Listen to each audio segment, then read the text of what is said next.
எல்லாருக்கும் வணக்கம். எல்லாம் நல்லா இருக்கணும்னு நான் ஆண்டவனை ப்ரே பண்ணிக்கிறேன். இந்த 2 நாளாக என் மனசில் ஒரு ரணமாக ஒரு வலி நிறைஞ்சதாக ஓடிட்டு இருந்த ஒரு விஷயம். நான் கேள்விப்பட்ட விஷயங்கள். இது என்ன அப்படின்னா, பெண் குழந்தைகள் பாதுகாப்பு. நிறைய நம்ம பேசுகிறோம், பார்க்குறோம். அதை விட என்ன கொடுமை அப்படின்னா, 7th 8th படிக்கிற பிள்ளைங்கள்லாம் லவ் அப்படின்ட்டு இருக்கிறாங்க. அது லவ் அப்படின்னா அது என்னன்னே அதுங்களுக்கு தெரியாத ஒரு வயசு. இதில் என்ன லவ் ஃபெயிலியர் அப்படின்ட்டு சூசைட் லெவலுக்கெல்லாம் போயிடுறாங்க. பெனாயில் குடிக்க சில குழந்தைங்க எஸ்கேப் கூட ஆயிடுறாங்க. அது அவங்களுக்கு இப்போ லவ் அப்படின்னா அது என்னன்னே தெரியாது.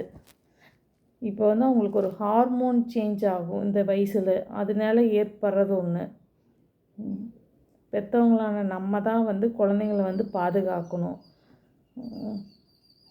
அவங்க என்ன பண்ணுறாங்க, செல்லு பார்த்தாலுமே என்ன செல்லில் என்ன பார்க்குறாங்க, நோண்டுறாங்க. குழந்தைங்கள மேக்ஸிமம் தனியாக விடாதீங்க. நம்மளோட முழு அன்பு பாதுகாப்பு இருந்தால் அவங்க வெளியில் எங்கேயுமே கண்டிப்பாக போக மாட்டாங்க. பையனாக இருந்தாலும் சரி, பெண் குழந்தைங்களாக இருந்தாலும் சரி, அவங்கள வாட்ச் பண்ணிட்டுருங்க. சுதந்திரம் கொடுங்க. அதுலையுமே அந்த சுதந்திரத்தில் ஒரு ஸ்ட்ரிக்ட் இருக்கணும்னு நான் நினைக்கிறேன். எதுக்கு எடுத்தாலும் மொபைல்ன்ட்டு ஆயிடுச்சு. ஒரு குழந்த அழுதாலோ இல்லை சாப்பிட்லினாலோ மேக்ஸிமம் எல்லா பேரண்ட்ஸையும் நான் சொல்லலை, ஒரு சில பேரண்ட்ஸை தான் செல்ஃபோன் கொடுத்து பழக்கிட்டாங்க. அதுமாதிரி அந்த குழந்தைங்க படிக்கிறதாகட்டும், ஏதோ ஒன்று டவுட்டு எது தெரிஞ்சுக்கணுன்னாலும் மொபைல்னு அவங்களுக்கு ஒன்று தேவைப்படுது. அதை நான் தப்புன்னு சொல்ல வரல. இருந்தாலும் அவங்கள கண்காணிச்சிட்டு நம்ம குழந்தைங்கள நம்ம தான் பாதுகாக்கணும். வெளியிலேருந்து யாரும் பாதுகாக்க மாட்டாங்க. இது நானே சொல்கிறேன் அப்படின்னா, நம்மளை பொறுத்த வரைக்கும் அது ஒரு விஷயம் எங்கேயோ ஏதோ ஒரு ஊரிலோ நடந்திருக்கும். அதை நம்ம கேள்விப்பட்டு பரிதாபம் மட்டும்தான் பட முடியும். ஆனால் பெற்றவங்களான அவங்களுக்கு எவ்வளோ வேதனை வலிகள் இருக்கும் அப்படின்றது எனக்கு தெரியும். இந்த 2 நாளாக நான் பேசலாமா பேசக்கூடாதா, பேசுகிறது கரெக்டாக தப்பா எனக்கு இப்போ கூட எனக்கு அது தெரியல. ஆனால் என் மனசில் படுறத சொல்லிடணும் அப்படிங்கிறக்கோசரம் தான் நான் வீடியோவே போடுறேன். ஏன்னா இவ்வளோ நாள் என்னோடய யூடியூப்பில் எந்த வீடியோவுமே வந்திருக்காது. ஆனால் இந்த 2 நாளாக என் மனசில் ஒரு ரணமாக ஓடிட்டுருக்குது. சரி பேசிடுவோம் அப்படிங்கிறக்கோசரம் தான் நான் பேசிகிட்ருக்கேன். தயவு செஞ்சு பெண் குழந்தைங்கள பாதுகாத்துக்கோங்க. பெண்ணாக இருந்தாலும் சரி, பையனாக இருந்தாலும் சரி, நம்ம தான் குழந்தைங்கள பாதுகாத்துக்கணும். குழந்தைங்கள நைட்டில் தூங்கினாலுமே தனியாக விடாதீங்க. பேரண்ட்ஸோட படுக்க வச்சுக்கோங்க.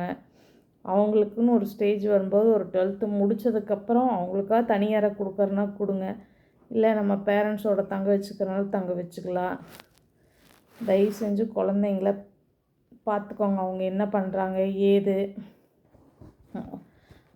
ஃபோனாக இருந்தாலுமே அவ்வளோக்கா கொடுக்காதீங்க. இம்பார்ட்டன்ட் ஏதாச்சும் இருந்துச்சுன்னா நீங்களே பக்கத்தில் உட்கார வச்சு பார்த்துட்டு பழையபடி வாங்கி வச்சுக்கோங்க. அவங்க யார்கிட்ட பேசுகிறாங்க, எங்கே விளையாடுறாங்க, தயவு செஞ்சு குழந்தைங்கள கண்காணிச்சிட்டே இருங்க. ஒரு 8th படிக்கிற குழந்த, 7th படிக்கிற குழந்த ஃபெயிலியர் அப்படின்ட்டு பெனாயில் குடிக்குது. 8th படிக்கிற குழந்தை எஸ்கேப் அப்படிங்கிறாங்க.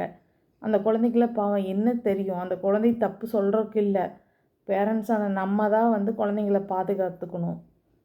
அவங்கள தப்பு பண்ணதுக்கப்புறம் அடிக்கிறதோ உதைக்கிறதோ எந்த யூஸுமே கிடையாது.